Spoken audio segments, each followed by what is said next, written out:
Yes, I can. Perfect, thank you. Thank you. I changed the computer and I'm trying to do my setting before before Eric starts. So Good morning, Councillor Meehan.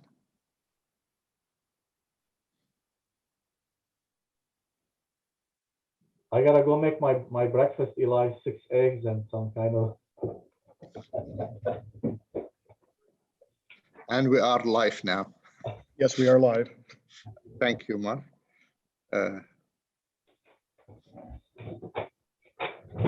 So, Eli, Mark, I have my notice of motion. Did you see how big it is? I can read the whole thing. I'll be very quick, or you don't want me to? What we're gonna do with your notes of motion, we're gonna accept it at the beginning of the meeting, but we'll deal with it at the end. But it doesn't have to be a notice of motion because it's only a direction. So we can deal with it all in today. Perfect. Because you're only giving direction to staff, but we need to move the motion earlier it's moved by yourself, by Councillor Daru, that the Agricultural Welfare Committee approve the addition item. We'll call it addition item, and then at the end, we'll just let you talk a little bit about it and read therefore be it resolved as a direction, and staff will accept it as a direction and it will be dealt with. It's no point put a notice of motion when it is only a direction. Perfect. I just want to confirm that. Am I correct, Mark? Are you in?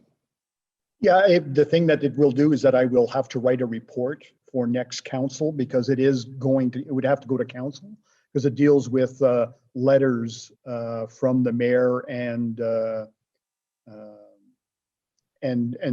rural councillors. So because it has to go to council, I would still have to do a report from this meeting. Yeah, but either or you have to do a report for council anyway. Yeah, but if it was just a notice of motion, I would have to write a report for the AIRAC meeting in June and then go to council, or do it this way. It doesn't matter. Yeah, we're trying to save because it's a direction. If there was a motion, it would have been probably a little different, but it's just direction to staff.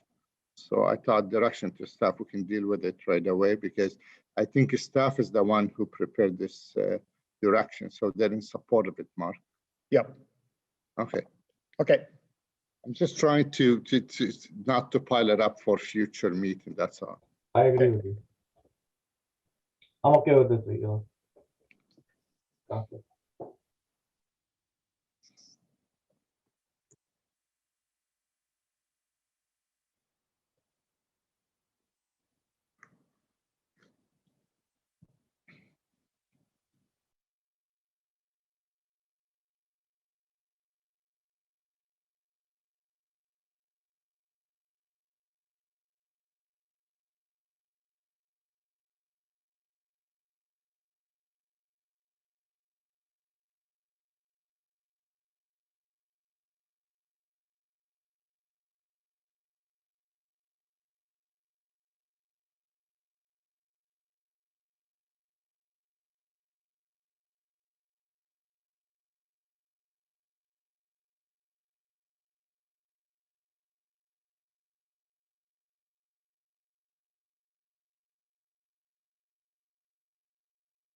Good morning, everyone. It's Carol Ann. I won't have video because my connections are pretty poor right now, so I can see you though. So, good morning, Councillor Meehan. I see you in two spots for some reason. One you are speaking from, and another. So you log on Really? twice or something? Oh, just a second here. Yeah. Okay, I will shut one down. There we go. Should be okay now, Eli. Yes. Yeah, you're right. There's only one now. Yeah.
Good morning, Vice Chair. Good morning, Chair. How are you? Good. How are you? I'm good, thank you. It's been a while since we had a ARAC Yes. meeting.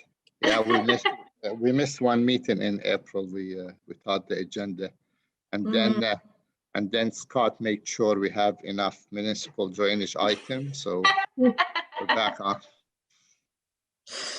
Yeah. I think it was all Rito Goldburn at the last ARAC. You're right. You're right. Yeah. Hi, Catherine. You drinking coffee this morning? Yes, with my C mug. C mug. Yeah. Me too. But I've got poor cell this morning, so I'm just going to be here by voice. So We all understand. Everyone in this group, I feel like. yeah. And that's why I'm at Ben Franklin. So Oh, that's where you are? Oh, yes, you. yeah, Yes. yeah, I'm at Ben Franklin with Kelly, with triple the physical distance. So we have the city want to make sure we're far enough. But is there better broadband service here or internet service than CARP? I'm hearing a lot from people who are looking for property outside the city, who are having real challenges finding places that have even basic cell phone coverage. It's a real issue.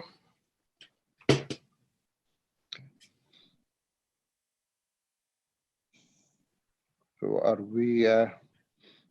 we waiting for Councillor Gower? It's not on yet. Mark, do you see Glenn on? Not yet. Okay, we'll wait a minute or so, just 1 minute before we start.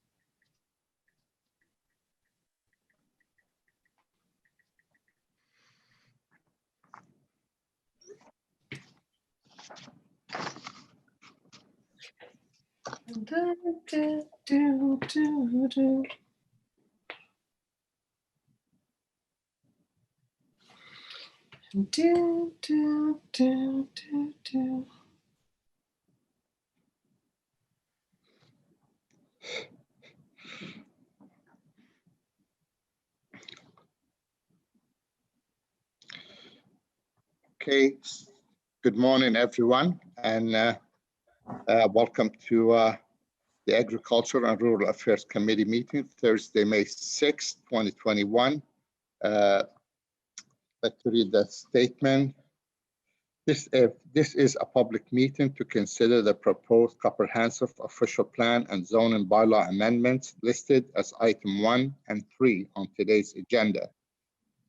For the items just mentioned, only those who make oral submissions today or written submissions before the amendments are adopted may appeal the matter to their local planning appeal tribunal. In addition, the applicant may appeal the matter to the local planning appeal tribunal if council does not adopt an amendment within 90 days of recipient of the application for a zoning and 120 days for an official plan amendment.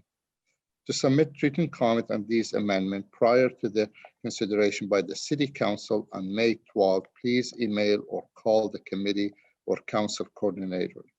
So this meeting is held by Zoom. We all know the drill. Please stay on mute till you're asked to speak. Use the raise hand on the bottom of your screen. And with that, I'll ask Mr. Desjardins to take roll call. Mr. Desjardins.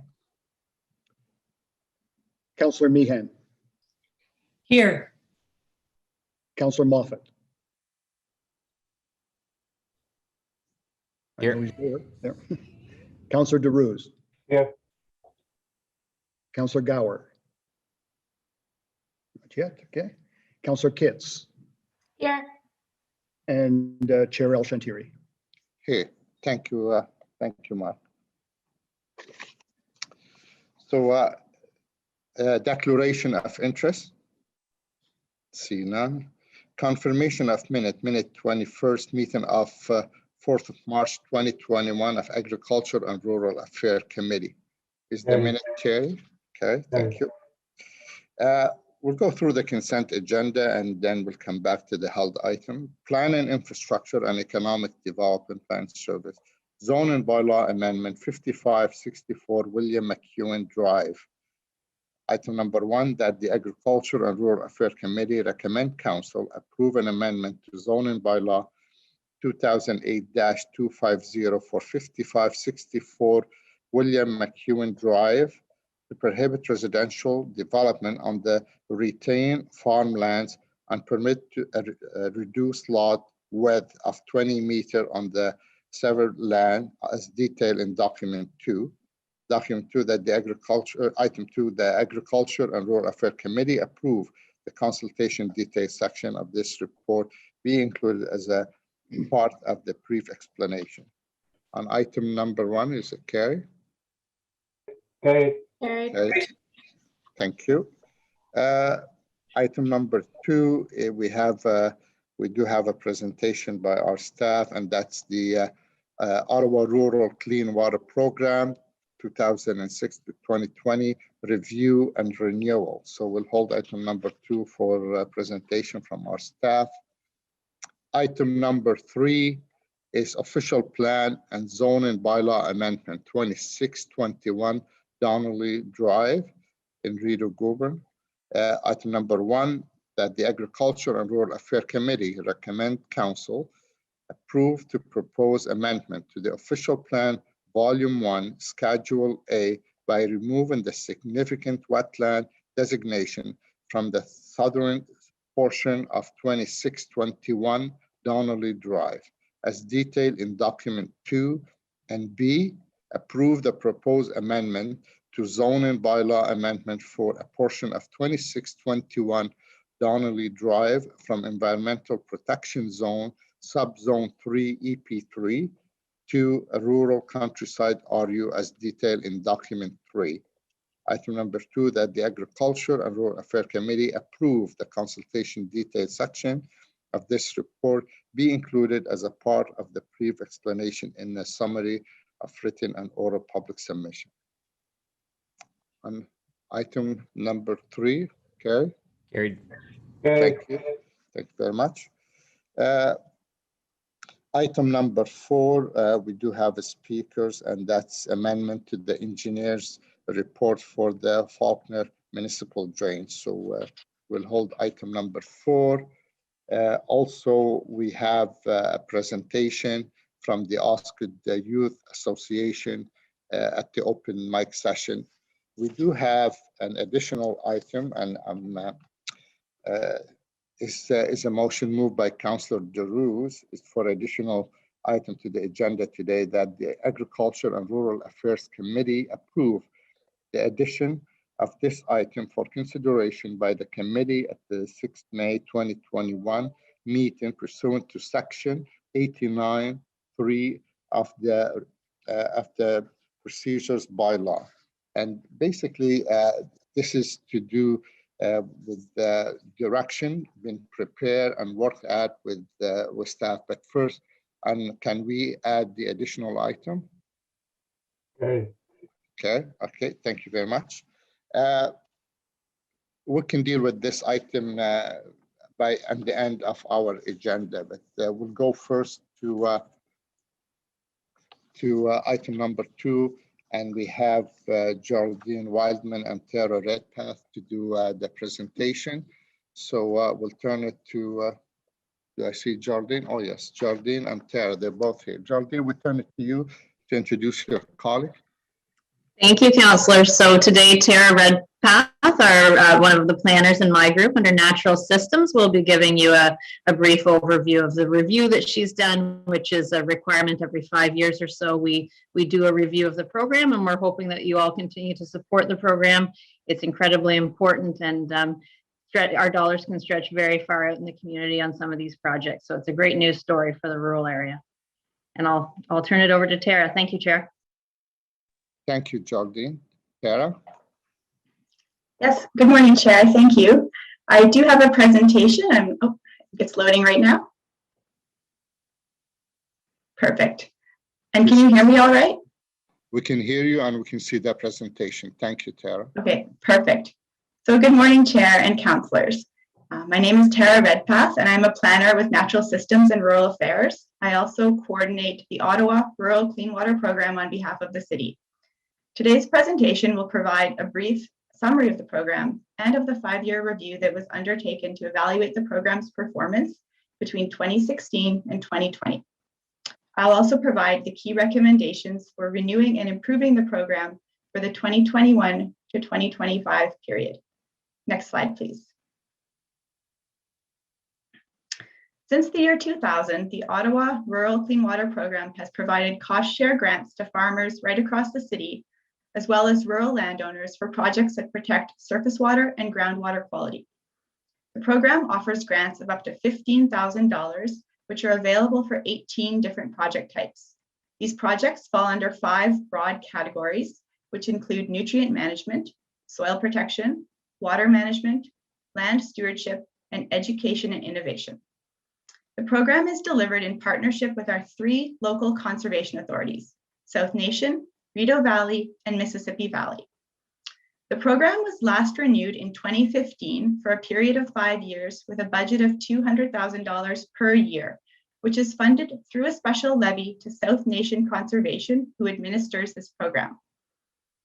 Although the program has had to adapt during this past year to the COVID-19 restrictions, the funding has continued to flow, and we've been able to offer support to our local producers, contractors, and rural residents during this challenging time. Next slide, please. So this map shows the location of all projects that were completed between 2016 and 2020. In total, the program supported 234 projects, worth a total grant value of just over $627,000. In addition to this, $1.4 million of landowners' own funds were invested in these projects. The project type with the highest uptake was forest management plans, which reflected 29% of all the projects completed. Well decommissioning was the second highest type, coming in at 24%, with erosion control projects representing 21% of all projects. Within the Rideau, Goulburn, and Osgoode wards, erosion control projects, which are shown here with the gold colored dots, were the most popular project type, with most occurring along the Rideau River. A high number of well decommissioning projects, which are represented by the lime green dots, were also completed right across both of these wards and the whole city, in fact. The highest number of agricultural projects were undertaken in Cumberland Ward, and these included projects such as cover crops, manure treatment and storage, as well as nutrient management plants. Within West Carleton March, where agricultural lands are generally less productive, over half of all projects undertaken in the ward were forest management plans, which are represented by the purple colored dots. As well, several erosion control projects were undertaken near Constance Bay following historic flooding on the Ottawa River in 2017 and 2019. In the aftermath of the flooding, Conservation Authority staff attended public open houses and provided affected residents with information on how to repair their shorelines and on the funding that was available through this program. Next slide, please. So the Ottawa Rural Clean Water Program review and renewal was carried out in 2020. We conducted interviews with our Conservation Authority partners, as well as the past program coordinator.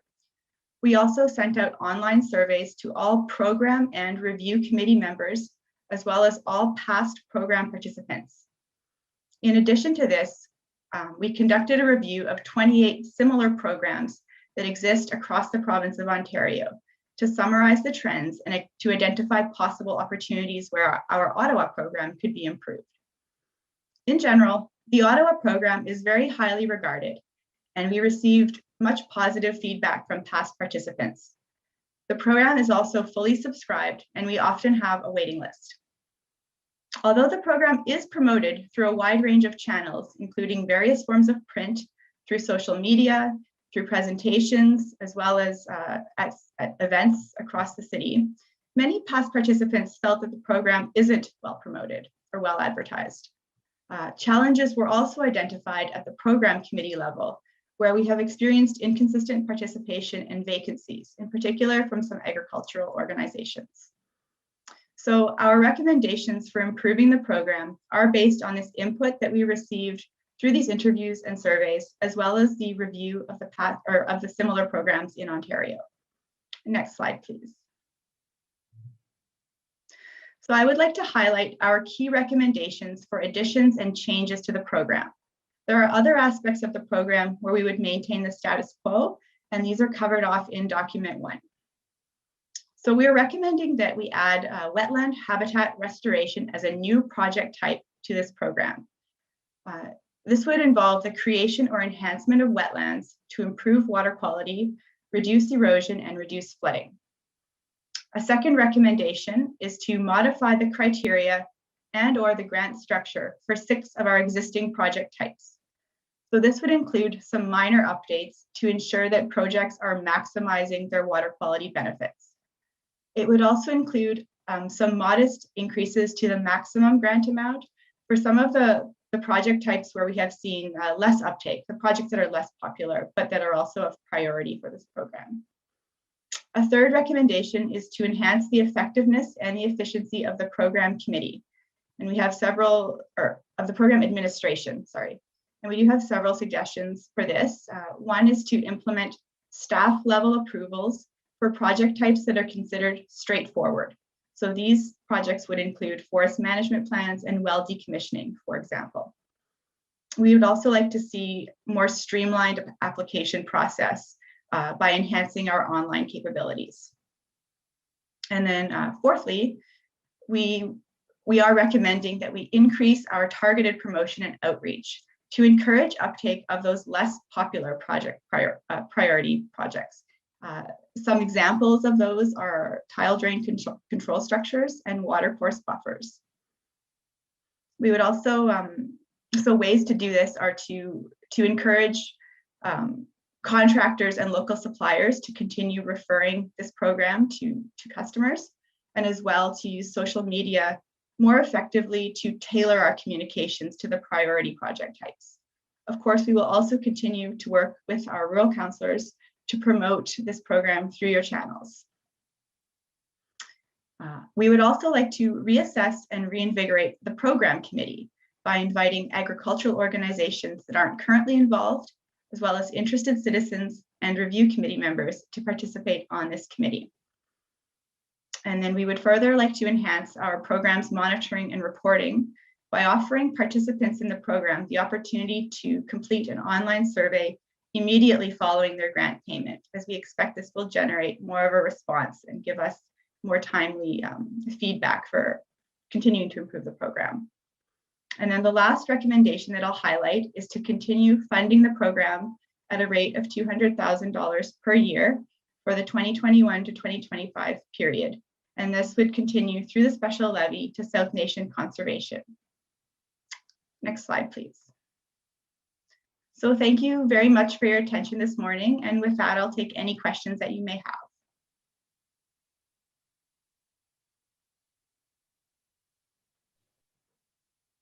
I'm sorry, Chair.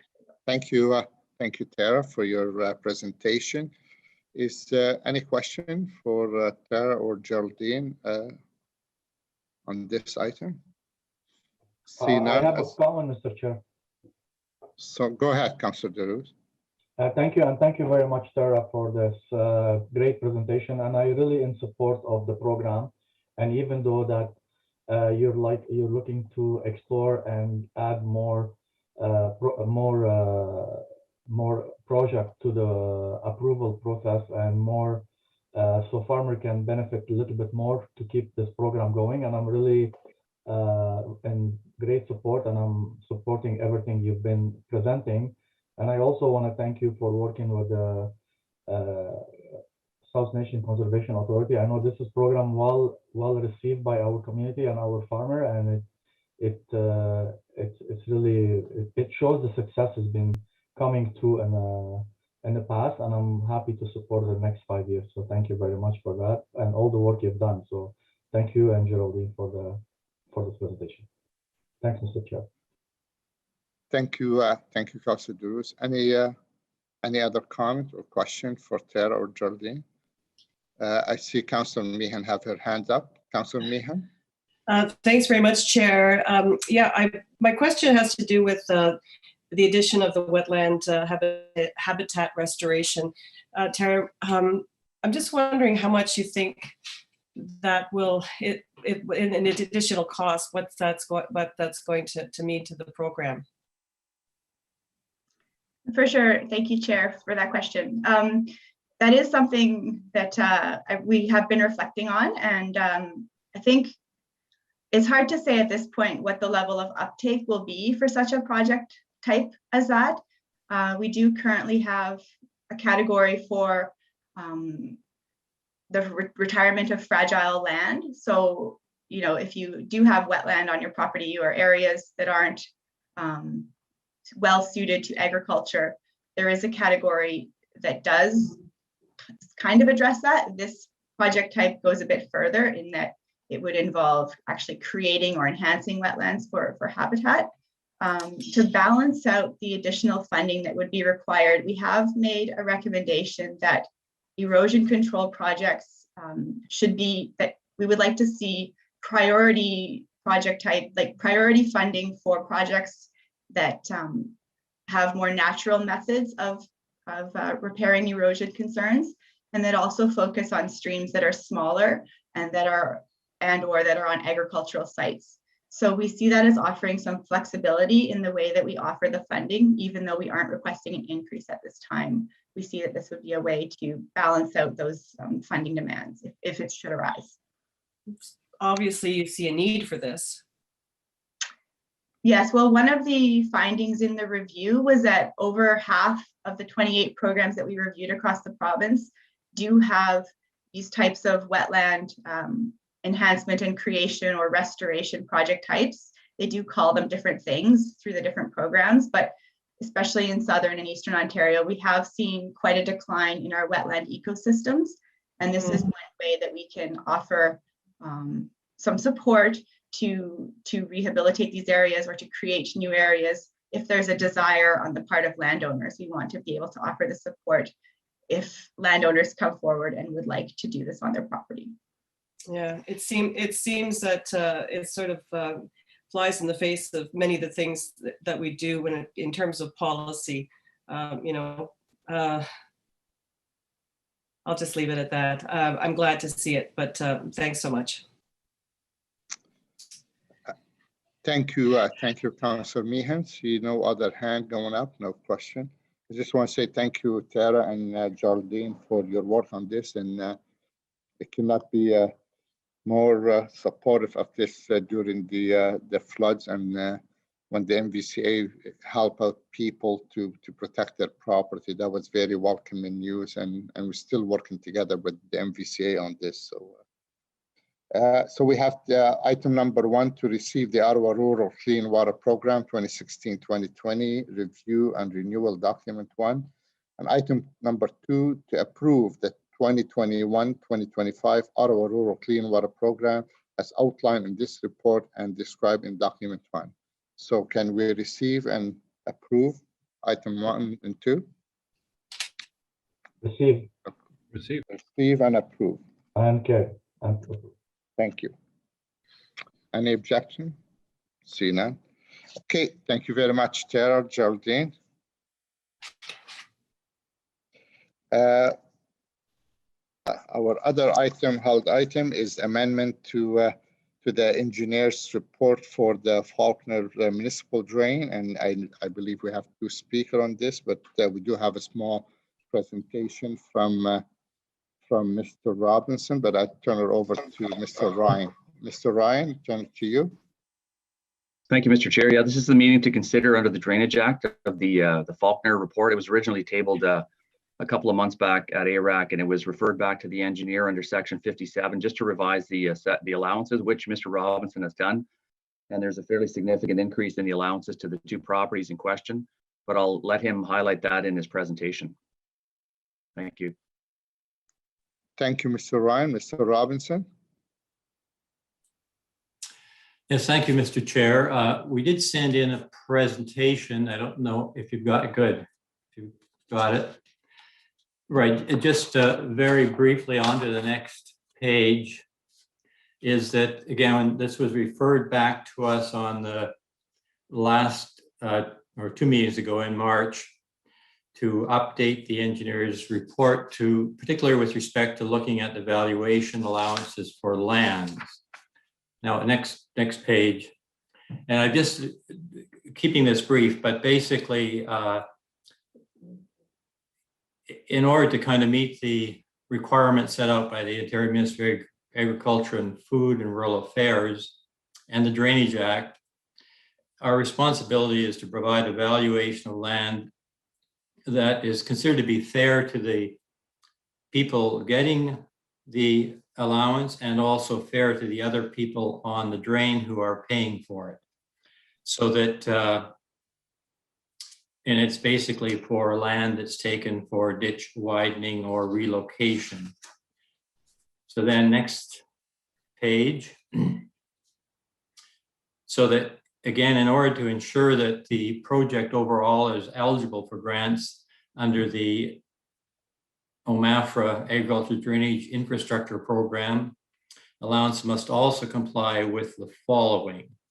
So what the suggestion here is the allowance is based on actual land values using the Farm Tax Credit Canada and Municipal Property Assessment Corporation websites. They say may provide guidance, but basically are ones that are that we've been utilizing for a long time. I might add that the Farm Credit Canada, we used to be able to get more detail from them, but now what is available, it's available to everybody, not just us, is averages. So there is an average for all of Eastern Ontario, but it isn't as specific. So we've found that the impact values really are the best available source for us to use. Now, when I say we use them, we don't have access to this information, so it comes through the municipality. So just on the last page then,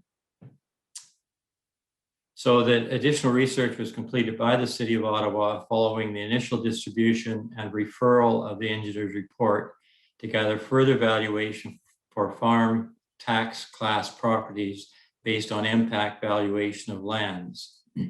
Now, based on the most recent information obtained by the city, the value of land for land occupied by the modifications of the Faulkner Municipal Drain has been increased from $17,226 per hectare to $26,560 per hectare. Now, the addendum number 1 that has been sent out to all of the affected landowners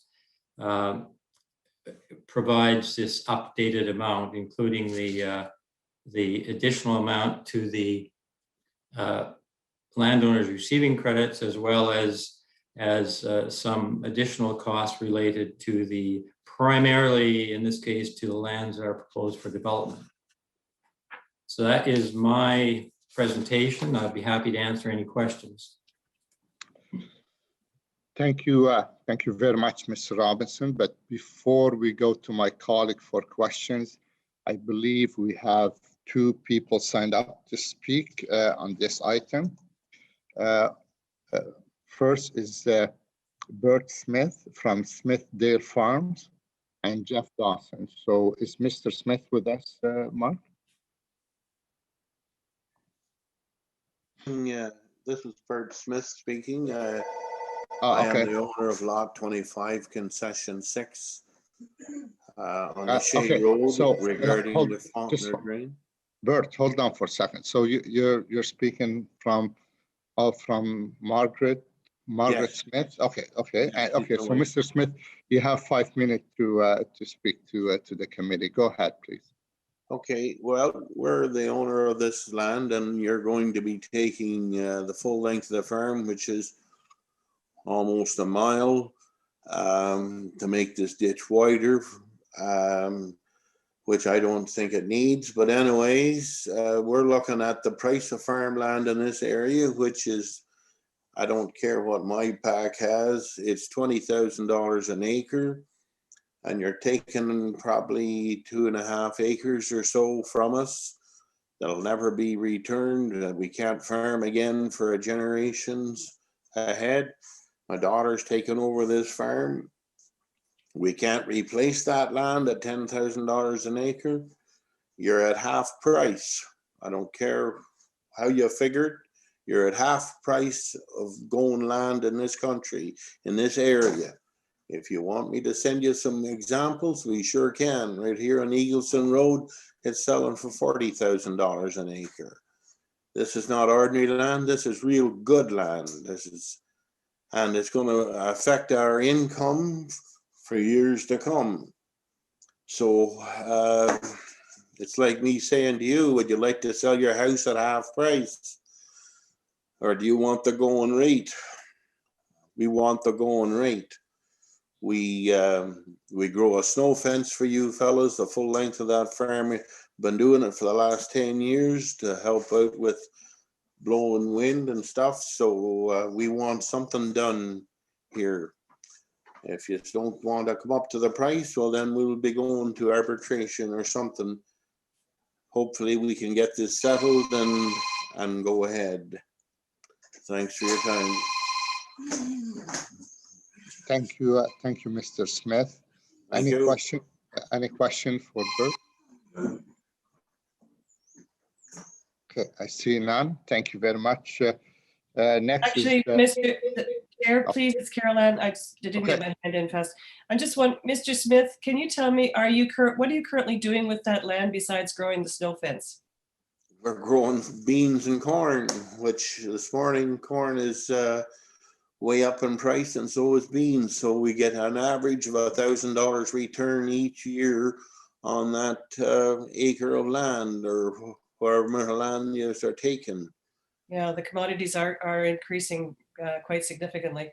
Yeah, well, dated back to last year if you want. I don't care one way or the other. It's not just what we grow on it. When you make this ditch wider, we have to keep back another 3 feet or so with machinery. You can't drive a big combine down the edge of a ditch. So we're losing a lot more than what you're talking about. But this land is #1 land. That's and would you describe it as prime agricultural then? You bet, #1. Yeah. What percentage of your farm would it represent? Oh, it's a 99 acre farm. If you take, say, 3 acres off it, it's the income every year that's gone. I don't mind giving this land up for something that's going to help the farmers, but this is just for subdividers in Stittsville. They're going to run their subdivision water down past us. So why should I be the scapegoat to supply a bunch of my land for them? No way. Okay. Thank you very much, Mr. Smith. I appreciate it. Thank you. Thank you, Councillor Meehan. See no other question for Mr. Smith. Is Jeff Dawson with us? Mr. Dawson, are you with us? Yes, I am. Sorry. Okay. So, Mr. Dawson, you have 5 minutes to address the committee. Please go ahead. Thank you. Good morning. I own the property beside the southernmost section of the Faulkner Drain. I researched the 1975 engineer's report by A.J. Graham Engineering for the drain, and I found that my property was not included nor assessed in the report. My property naturally drains southward into the Flowing Creek Drain, not eastward into the Faulkner Drain. I brought this up with Mr. Franklin, and he explained that due to more modern methods of mapping, it was determined that a small portion of my property drains into the Faulkner Drain. Not surprisingly, just enough so that the drain can be moved away from the Shea Road by about 12 meters. I can appreciate that it's dangerous to have such a deep ditch so close to the road, but I feel that I should be fairly compensated for the land that I'm going to lose. Looking at the cross section of the drain beside my property, it seems that the ditch is not going to be deepened or widened significantly. It's simply being moved further onto my farm. I can appreciate the fact that the allowance values have been increased in the latest version of the report, but going from offering a third of the property value to half the value is not sufficient in my opinion. Thanks for your time. Thank you, Mr. Dawson. Any question? Councillor Meehan, go ahead. Thank you, Chair. Mr. Dawson, can you explain this portion of the land that hasn't been evaluated? Can you tell me what size you were referring to? It's about an acre. Okay. And are you farming this now? What are you doing with it? Yes, I grow corn and soybeans as well. Okay. So this would represent a hit to your bottom line?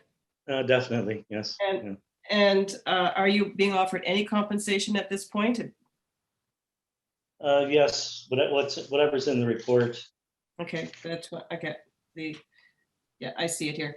Okay, so you would be happy if the compensation was increased. You could handle that.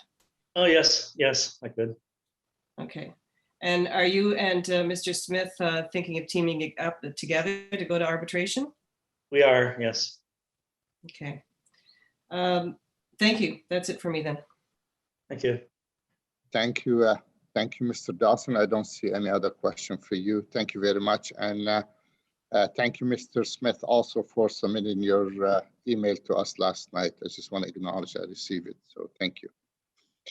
With that, we'll turn to a colleague asking for a question for Mr. Robinson or Mr. Ryan. So any question? I see Councillor Moffat. Councillor Moffat, please go ahead. Thanks. So just to remind committee of the process here. So this is meeting to consider, and then which is the drainage report. And then you would come back with the quarter revision to discuss specifically the assessed values, of which the quarter revision does have the authority to change assessed values or assessment, sorry, under the schedule in the reports. And then following that, landowners do have the ability to appeal the report and their assessed values to the Drainage Tribunal under OMAFRA. Is that correct? Yes, I believe so. But Mr. Ryan, under section 57, I believe whatever Councillor Moffat said is correct. Yes, just so the Quarter Revision can deal with assessments to landowners. These are not assessments, these are allowances paid to the landowners. So these landowners are actually getting paid. They're not being assessed. These are communal systems where the landowners pay for these. They paid for this drain to be constructed back in the day. So it's their drain, it's not the city's drain. So the allowance is dealt with through this process, through the meeting to consider. But the assessments, yeah, to Councillor Moffat's point, the assessments are dealt with at the Quarter Revision at the next session.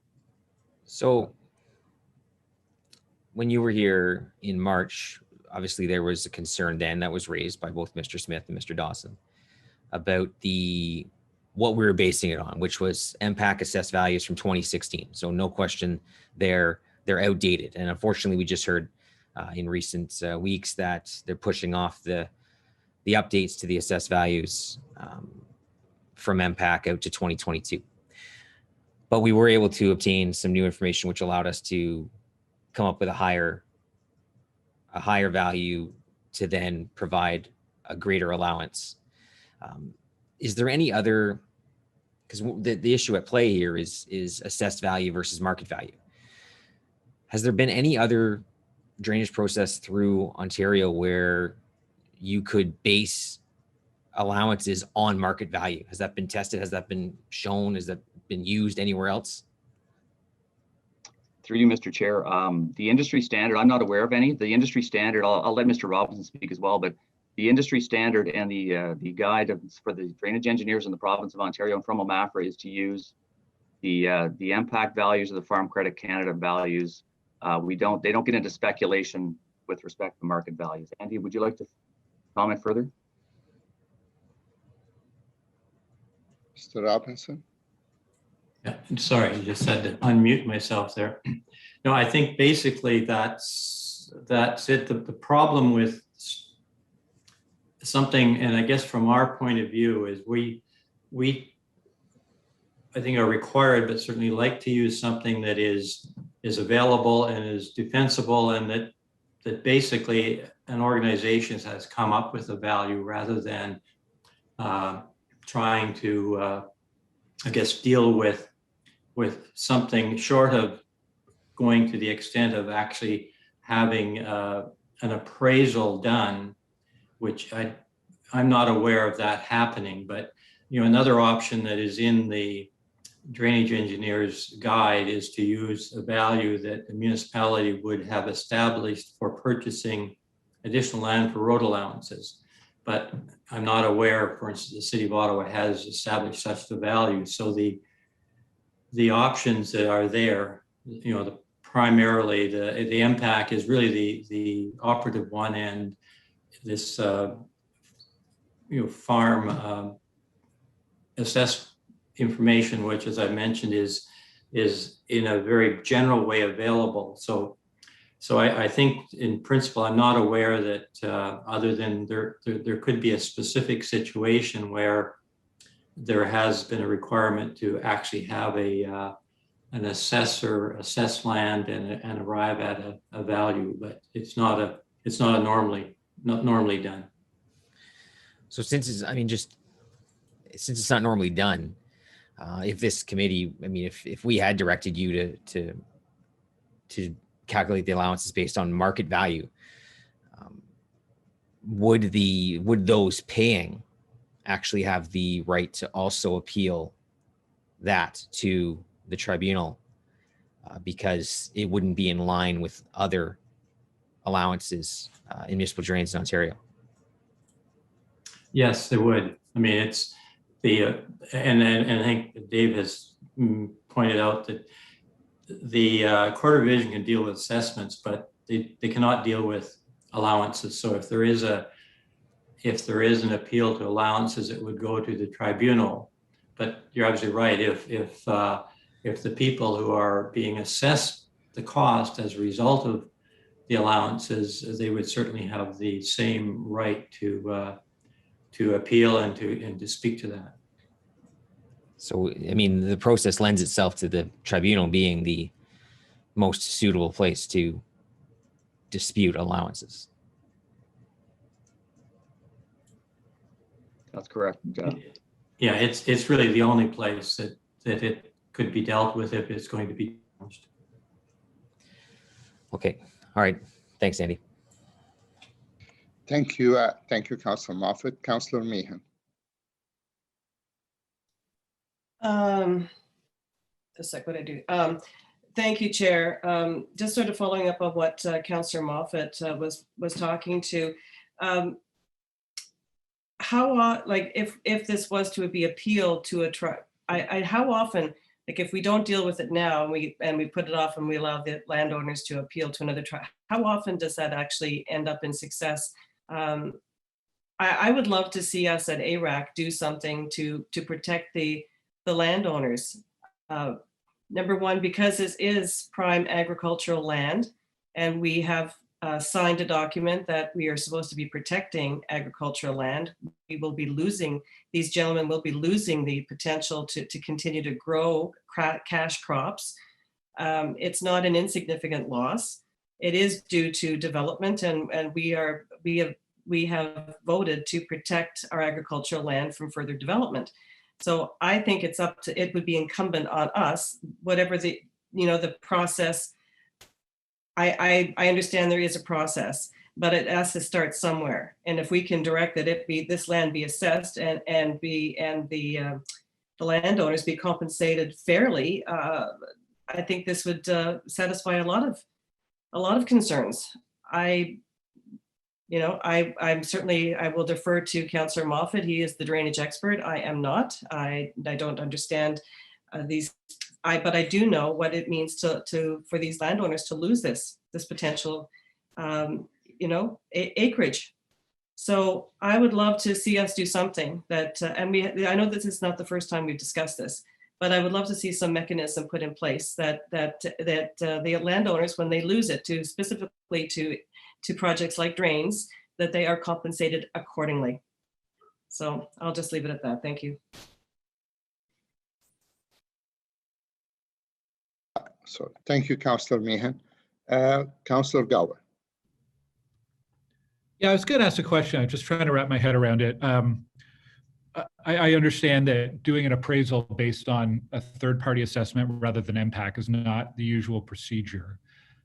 But I just want to have perhaps Mr. Robinson check me on this. If for some reason an appraisal were to happen, not using MPAC, but a third party, you'd have to use a third party for all the landowners. And since we're using a very prescribed formula that divides up the share amount based on property value, you'd still end up with the same thing. I mean, all the properties would be assessed just in a different way. So it wouldn't make any difference in theory at all as to what share of compensation or of for each property owner. Would it? Am I missing something there?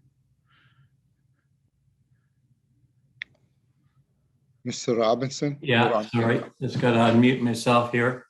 Well, if I'm following what you're saying, if the value of the land paid for allowances was increased, then obviously that gets paid by all of the other landowners within the drainage basin. So their assessment would be higher if the value of the allowances was higher. So, and that's a part of the conundrum, I guess, that we have, because, based on the Drainage Act and the provisions that put in place is, we're there to try to balance both the people getting the allowances, but also all of the landowners who pay for this. And by the nature of the Drainage Act, it's not a situation where the municipality is constructing this drain and is paying for it out of taxpayers' dollars.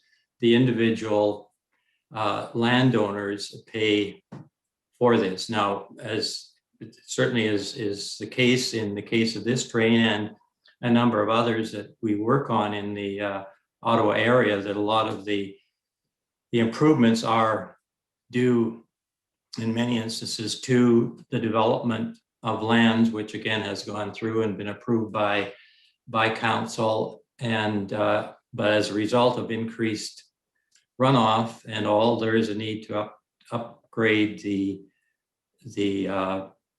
drains. And I guess it might be it's not my place to kind of speculate whether it would be acceptable to charge more because it's the developers, quote, who are paying.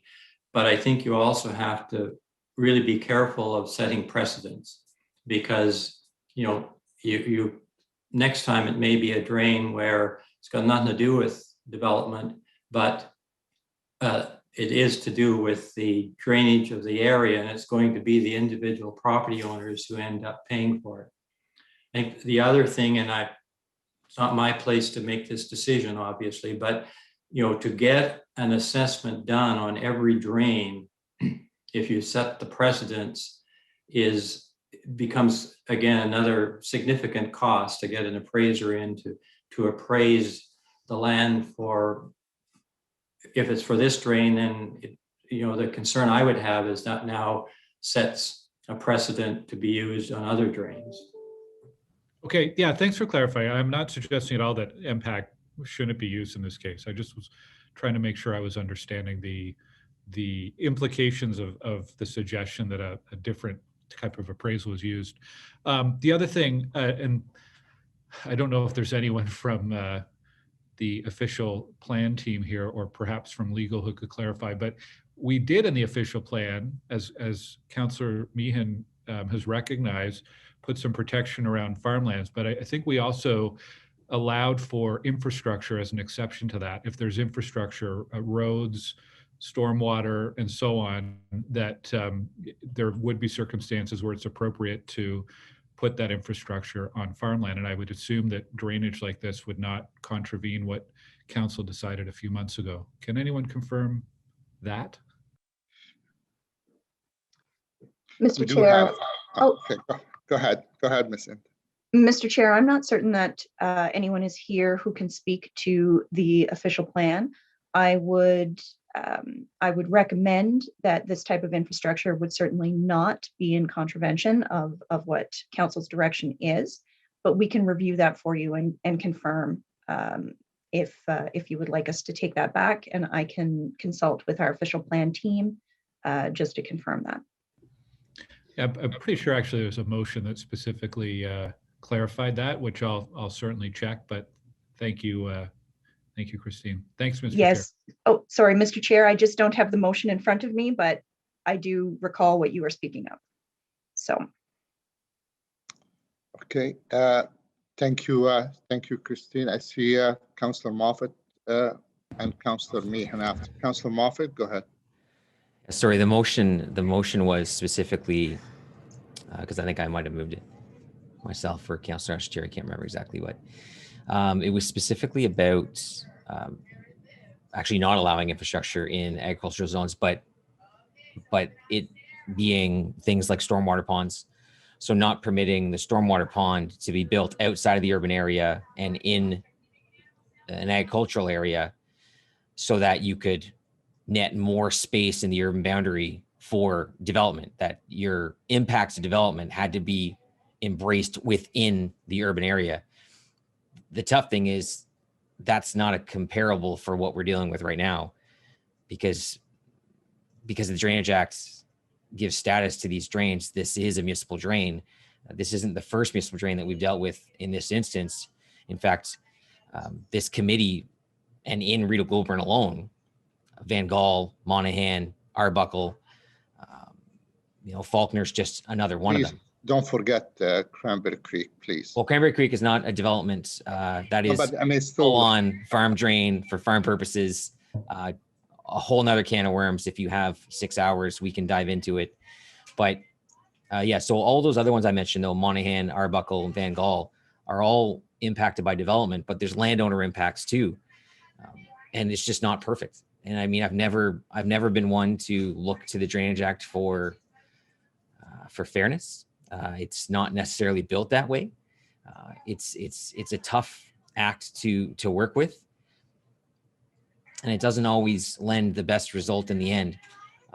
But it's it's the framework we have to work within, and it's the act that we have to work within. It hasn't been updated since the 1800s, but staff are following the procedures that we have in front of us through this act and coming to this committee. So it's not, there's no perfect science here when it comes to dealing with these things. And Andy, when he speaks to that precedent-setting reality, we will have other drains. We had a drain actually in Greeley that also had compensation, and I think it was actually the person who was getting compensation that ended up appealing it and killing the drain. But these can be very convoluted things. But I think ultimately we gave direction to try to come up with a better result back in March. I think we're sitting today with a better result. Is it a perfect result? I think we'd agree it's not, but it's better than where we were 2 months ago.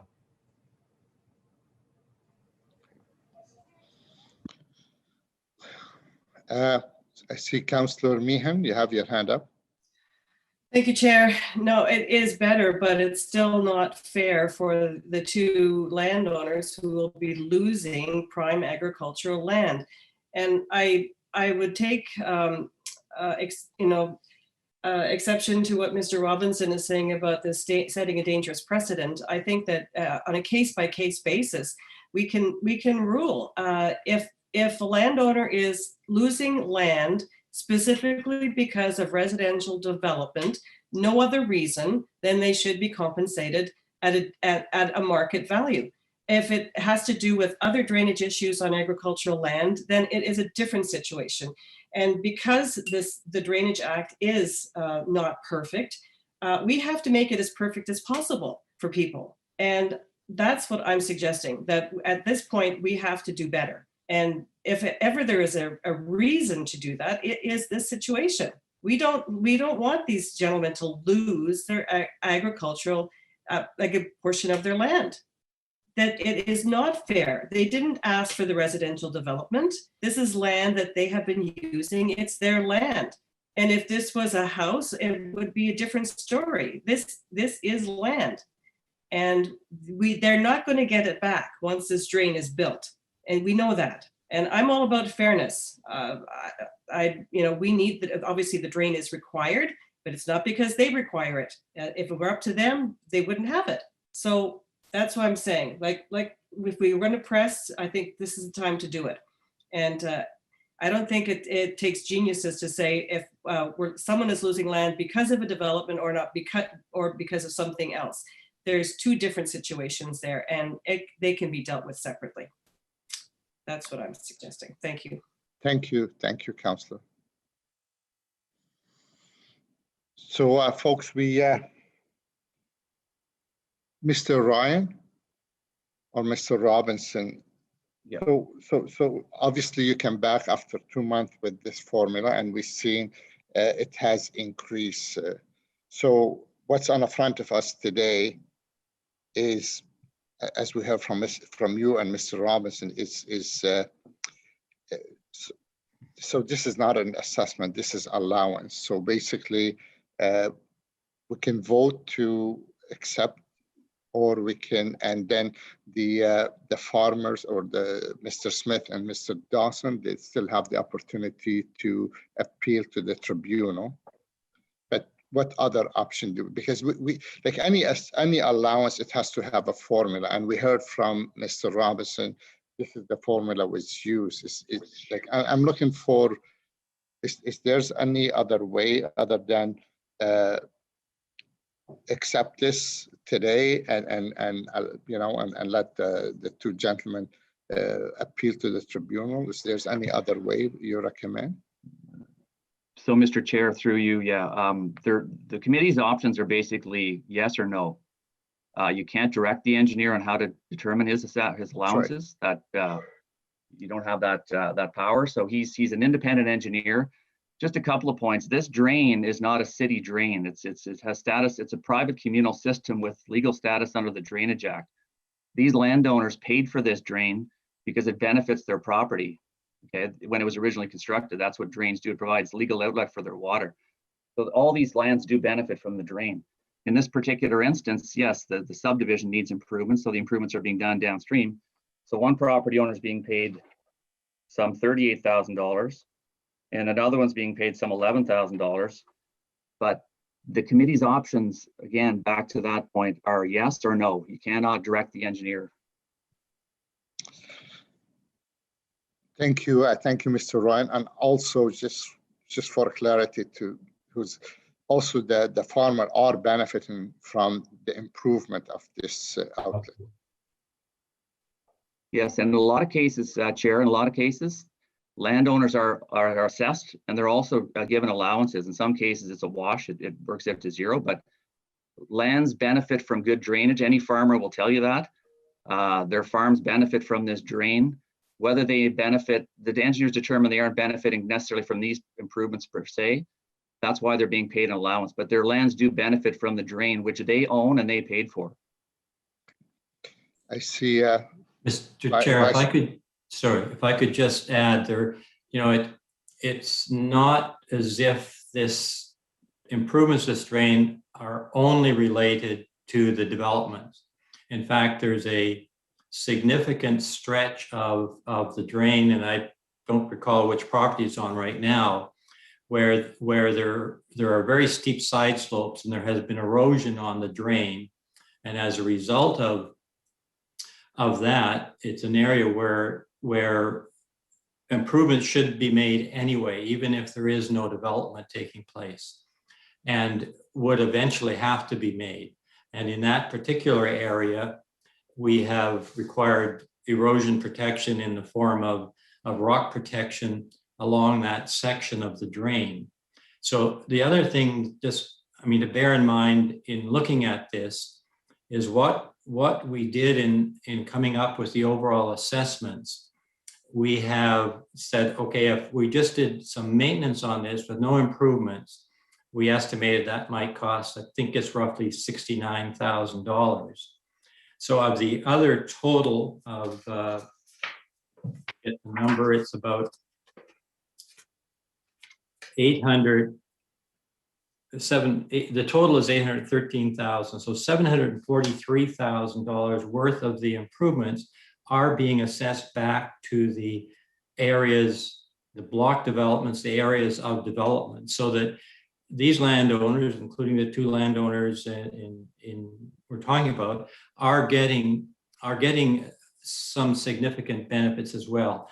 I appreciate very much the concern about losing the land, and once it's gone, it's gone. But I think it's incorrect to say that the total and only reason for doing these improvements is because of the proposed development.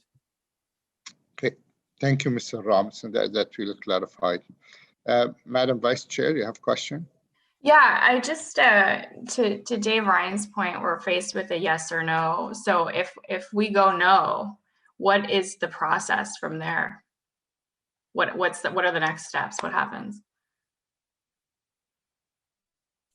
Yeah, If I sorry, could just unmuting here. Just Andy, go ahead, Andy. Dave. Yeah, if you approve the report, then it goes basically to council and it gets first and second reading.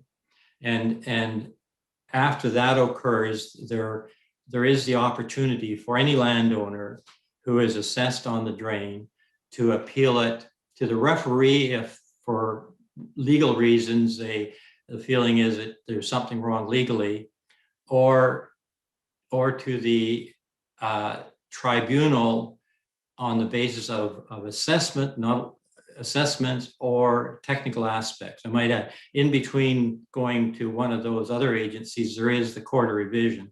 But I think as Mr. Ryan has pointed out, the Court of Revision, which is made up largely of ARAC or entirely of ARAC, can only look at the actual assessments, not the allowances. So if the committee was to approve this and then it goes to council, gets first and second reading, then there's a time frame in which any property owner can appeal to the drainage tribunal in this regard if the concern is over allowances. And I'm clear on the yes, but I'm not clear on what happens if we refuse it at this stage. What are the next steps? So if I could jump in there, so there's other landowners that need these drainage improvements, Councillor, i.e. the development. It's tied to other approvals that they have obtained and require. And it's also tied to permits that the engineer has obtained through the Conservation Authority and through Fisheries and Oceans Canada. So If the answer is no, these other landowners could appeal that decision of council once it gets to council to the tribunal or the referee, the drainage referee. But there are implications for the other landowners that need these drainage improvements, including the city roads. Okay, thank you. So Mr. Ryan, based on the Vice Chair's question, so even if we, for any process to move forward, we need to vote on this item. Voting for yes, it doesn't mean it's a done deal. It means that whether the farmer or other can still go for referee review or can go to the tribunal. Is that correct? That's correct, Mr. Chair. So doing nothing really is not an option here. Like, I mean, it's gonna help the process and for all parties, because if we want to move forward, you have to create that opportunity, whether whoever going to appeal, they can appeal then. Because right now there's no appeal process if we vote no. So that means that report will be frozen and no work will be done, and then will be challenged for not doing so. Is that correct? That's correct. So colleague, I mean, whether we, first of all, we cannot make change to the assessment here or to the allowance here, and all what we can do, vote on this and move forward, let it go to council, and if the two farmers or other feel they need to request review or appeal to the tribunal, then that's their opportunity. So obviously, I see we need to take a vote. So the vote is going to be refer back to the engineer from this report. So that the Agriculture and Rural Affairs Committee recommend that council adopt the engineer's report prepared by Robinson Consultants, Inc., entitled Amendment to the Engineer's Report for the Faulkner Municipal Drain dated December 2020, and Amendment number 1, date March 2021, and give first and second reading to the bylaw attached as document 2 to this report in accordance with the sections 42 and 45 of the Drainage Act of Ontario. So Mr. Desjardins, I think we should take a vote on this item. Yes, Chair. Councillor Meehan. No. Councillor Moffat. Yes. Councillor Darouz. Yes. Councillor Gower. Yes. Vice Chair Kitts. Yes. And Chair El-Shantiri. Yes. So 5 yeas and 1 nay. Okay, thank you. Thank you very much, Mr. Desjardins, and thank you, Mr. Robinson and Mr. Ryan. So we have the additional item we agreed earlier to add to our agenda, and that's a direction prepared by staff with Councillor Darouz on the biosolid program. I think I'll turn it over to Councillor Darouz. You don't have to read the whole motion. I think most of us saw the notice of motion, but now, since it's only direction, I think will make sense to deal with it. If Mr. Desjardins, for some reason, we cannot prepare a report for this coming council, I think the report can wait till the next council after this one. But let's have Councillor Darouz introduce his direction, and we'll go from there. Councillor Darouz. Thank you, Mr. Chair. I'll keep it very brief. I'm not going to read it all, but I'll give a quick couple highlight why we're doing this. And this is a good learning experience and best practice that we've experienced in Osgoode Ward 20. There is a new product actually introduced to the farmer, and it is a biosolid pellets. And we don't have, this is the first time that's been implemented in the city. So it created a lot of problem between the resident and the smell. Of course, farmer always their ambassador of the land. So there is some experience, and the city of Ottawa has a process on our biosolids. So we're thinking there is best practice and people could learn from it.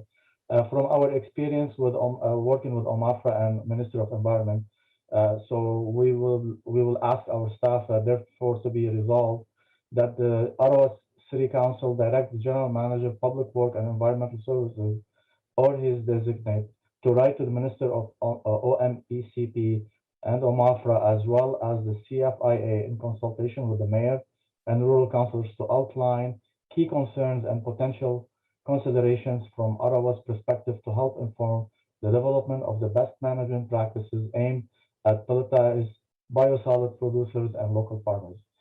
So thank you, Mr. Chair. This is very self-explanatory, and hopefully that my colleague will support on it.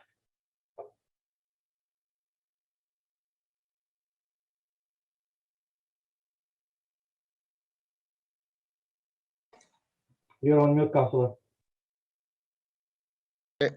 Thank you, Councillor Deroos, for this, and I see staff been involved and prepared this motion. Mr. Desjardins, if we accept this as a direction to staff, does it have to necessarily come to this next council in a couple of days because you need to prepare a report, or we can wait till the council after that? Like, it's no real timeline on this one. Well, there was originally a notice of motion which would have gone to the June, but I can prepare a report to go to council next week, or as the committee prefers, the next council after that. It's up to you. I don't think will make a difference for the committee, except for you guys as a staff, as a clerk staff, if you have enough time to prepare a motion for the next council. If it's not, I guess we can wait to the council after that. That's fair, Mr. Chair. Okay, so folks, can we accept that as a direction to staff moved by Councillor Deroos? Accepted. Yeah. Moved. Okay, thank you. Thank you very much. Thank you, Councillor Deroos. And now we have the fun stuff. So we have an open session, and we have the Executive Director of Osgoode Youth Association has a PowerPoint presentation for us. So, and Nicole, I know you give us the full presentation before, but today you're going to give us just a small portion of that presentation. So the floor is yours. Great. There is a PowerPoint presentation that goes along. Oh, good. It's coming up now. Beautiful. Thank you. I'm glad I'm the fun part of the presentations. So my name is Nicole McCarricker, and I'm the Executive Director of the Osgoode Youth Association. Joining me here today, and I'm not sure if she is has been joined here yet, is Emily Doswa. Oh yeah, thank you, Emily. So Emily is the Evaluation Coordinator for the Rural Ottawa Youth Mental Health Collective. And we've been invited here today to give you an update on an important initiative called the Rural Ottawa Youth Mental Health Collective that is taking place in rural Ottawa. So I was fortunate to attend an ARAC meeting in 2018 when we were just getting started on this project. And I'm really excited to be here today to let you know what our group has accomplished in the meantime. So next slide, please. So the reason that our collective was formed in the first place was out of a shared concern about the lack of accessible and consistent mental health services, education, and support for rural Ottawa youth. So this slide is important. Many of you know me from the Osgoode Youth Association, and the Rural Ottawa Youth Mental Health Collective is actually comprised of partners from all of Ottawa's 4 wards with rural populations. So this is not just a single ward initiative. Our group has representatives from youth centers, CHEO, the city's Rural Affairs Department, youth mental health counselors in all 4 wards, and community resource centers in all 4 wards. So the most important thing to note here on this slide is the involvement of youth with lived experience on our collective. One of the key components of the collective's work is to engage youth with lived experience of accessing mental health supports while living in rural Ottawa. So these youth form a youth advisory committee made up of youth aged 13 to 23. And it's really important to us that the work that's being done for youth is done in consultation with these youth. And next slide, please. So as I mentioned, this is the reason that our collective came together in the first place. And I'm sure that you as folks that are representatives of rural Ottawa, what I'm going to present today isn't coming as a big surprise. Rural youth have the same mental health needs as their suburban and urban counterparts, but nowhere near the same access to those mental health services. Next slide. At the start of our initiative, we conducted a community needs assessment to learn about the state of mental health services for rural Ottawa youth. And this quote here is indicative of what we heard from most rural youth and their support networks. So when we asked what mental health supports would you like to see for youth in Osgoode Ward at one Osgoode Ward focus group, the response we got back was literally anything. Next slide. So that's bad news, but the rest of the presentation is all good news because the good news is that we can change this. Very recently, so just in February of this year, our collective conducted a survey of rural Ottawa youth, and we had an amazing response rate. Over 300 youth aged 12 to 24 took an online survey to find out how supported they're currently feeling with their mental health, how the COVID-19 pandemic has affected their mental health, and what steps we can take to increase that level of support. Next slide. So this survey is actually a really exciting first for rural Ottawa. It's the first time that a single survey has been used to check in with youth in all of Ottawa's rural wards and analyze those results together as a group. The survey was quite large. It took youth on average about 17 minutes to complete. And we have a ton of data that we've collected from that survey. So today, Emily and I are showing just a few small pieces of that data. But if anybody would like to see more of the results, I would be very happy to share those with you. So Emily, if you go to the next slide, then I will have you share these results. So I know you already received the bigger presentation with more results, but we chose a few that we just wanted to highlight today.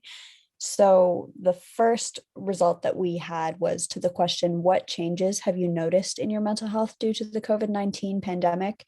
We were not surprised to learn that one of the most popular responses was that their mental health has worsened. And the other most popular response was that sometimes it's worse and sometimes it's better.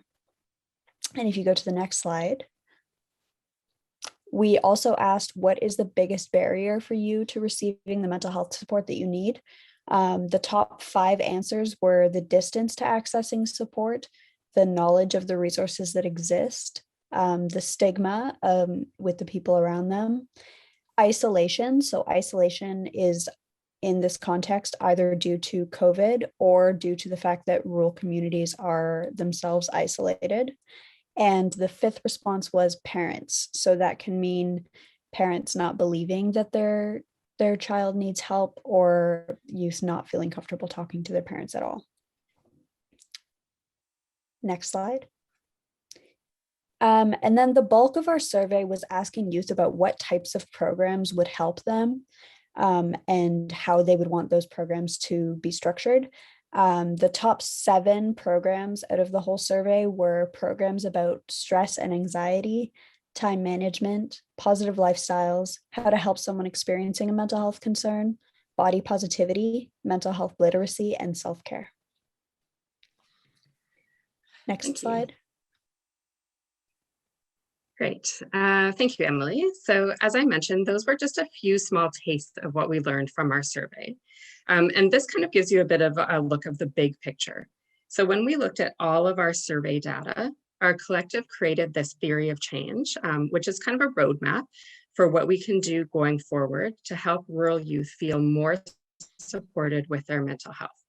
So as you can see, the theory of change has 5 strategies. We have youth mental health education, youth mental health counseling services, support network mental health education, a communication of existing resources, and community engagement. Next slide.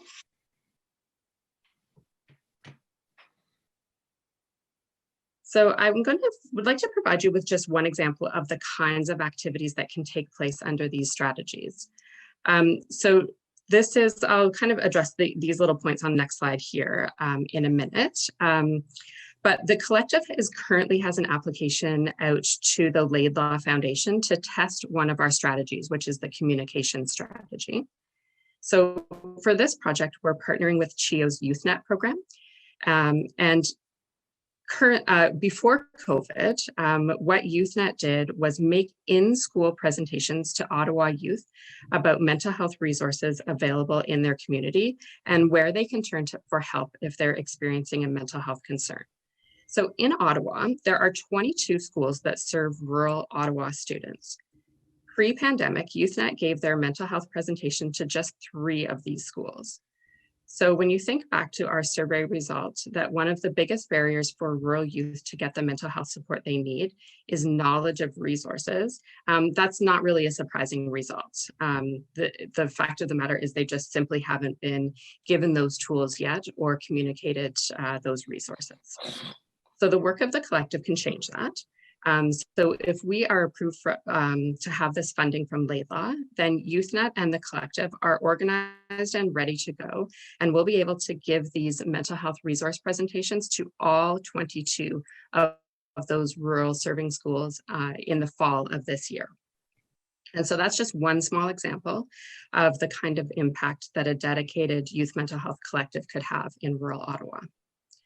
So this slide here kind of gives you an idea of the strides that we have already made to address these strategies. So what you see here is mostly with my Osgoode Youth Association hat on. I'm talking to you in 2 different ways for this presentation. So OYA is actually the backbone organization for the Rural Youth Mental Health Collective. But as the executive director of OYA, I have applications currently out for Bell Let's Talk funding, Laidlaw funding, and the City of Ottawa's Renewable Community Fund to do individual projects in Osgoode Ward. However, what the collective believes is best for all rural youth moving forward would be to find funding for the collective as a whole to implement our strategies in the entirety of rural Ottawa. To give you an idea, implementing all of these strategies outside of the rural youth mental health counselors themselves would be approximately $250,000 annually to achieve the result of rural Ottawa youth feeling supported with their mental health or knowing where to go if and when they need support. So next slide, please. So we have created social media accounts for the collective. So you can follow our work on Facebook and Instagram, and our handle is Rural Ottawa Youth. This is a great way, if you're interested, we'd love it if you could share these resources through your channels. But this is how we're going to be communicating both with youth and stakeholders going forward about the progress of our project. And next and final slide. So this is my email address, so nicole@o-ya.ca, or you can visit OYA's website, which is o-ya.ca, and that has much more information about both OYA and the collective. And then if you have any more details about the collective or our survey or the work that we're doing, I'd be more than happy for you to email me and we can chat. But I'm also happy to take questions now if you have. Thank you very much, Nicole and Emily, for your presentation, and thank you. This is, I think, the second time I heard that presentation from you, and so yes. I'm going to turn it first to Councillor Giroux since he's your councillor. So, Councillor Giroux, go ahead, please.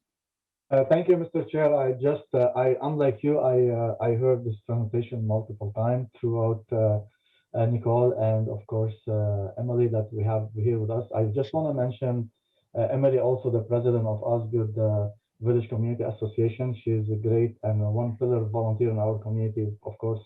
With Oya and Nicole and Emily and their team, it's been amazing help for our to implement programs in Osgoode Ward and also across the city for rural youth. So thank you very much for your hard work. I'm happy that to be always supporting of the programs and everything you present, and we appreciate all the work you do behind the scene especially for our rural youth. I know that I've seen this presentation multiple times, but when I see the result of the survey, I cannot agree with you more. Transportation, the stigma, and many other elements that how you created this survey for the collective. And I'm happy to see that there is programs like that start aiming to help our rural mental health youth in finding some solution and working with them. So thank you very much. And thank you, Mr. Chair, for accepting them today to do this presentation for our at ARAC. So I appreciate all the work. Thank you. Thank you very much, Councillor Giroux. And Madam Vice Chair. Yes, thank you, Chair, and thank you so much for the presentation. You know, it's great to see the work that you're doing, and thanks for taking the time. Just quickly, I think I might be your newest Instagram follower, so you know, the direction to share on social media, I'll absolutely take that away. But is there anything else as individual counselors we can do to support you in getting the message out, aside from sharing on social media?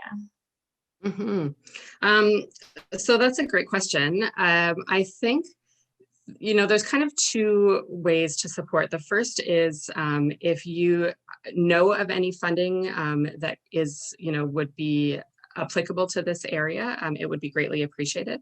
I know just Councillor Drews has already connected us with United Way for us to present our ideas for potential funding there.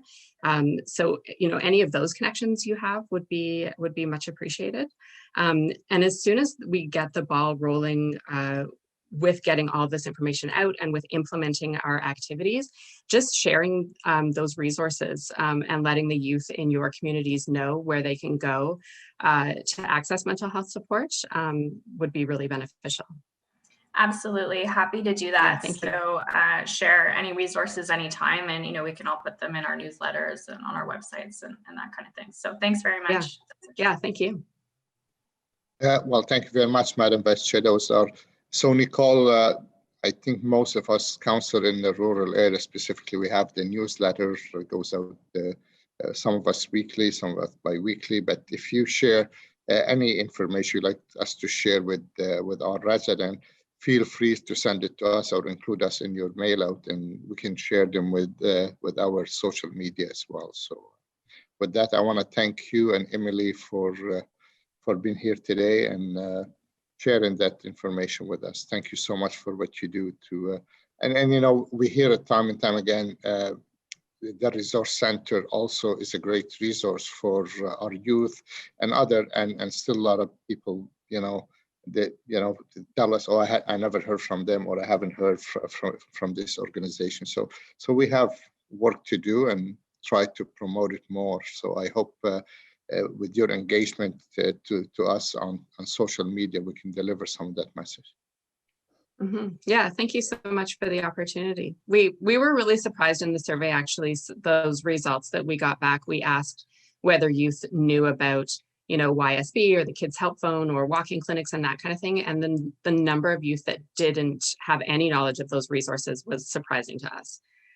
So getting the word out there is important. Thank you for this opportunity. We really appreciate it. Thank you. And you already have an invitation from West Carleton Online to do an interview with you about the Ottawa rural youth. So there you go. So thank you very much, Nicole and Emily, and wish you all the best. Thank you. Thank you so much. Thank you. So we can just receive this presentation from Nicole and Emily. And inquiries, to date, we don't have any inquiry. Mr. Desjardins, no inquiries? No, Mr. Chair. I see none. Other business? Did I forget anything, Mark, before we go to adjournment? Next meeting is Thursday, June 3rd, 2021. Correct. Okay, adjournment. So, Okay. Okay, thank you very much. Thank you, folks. Thank you. Thank you, Mr. Chair. Thank Thanks, you. everyone.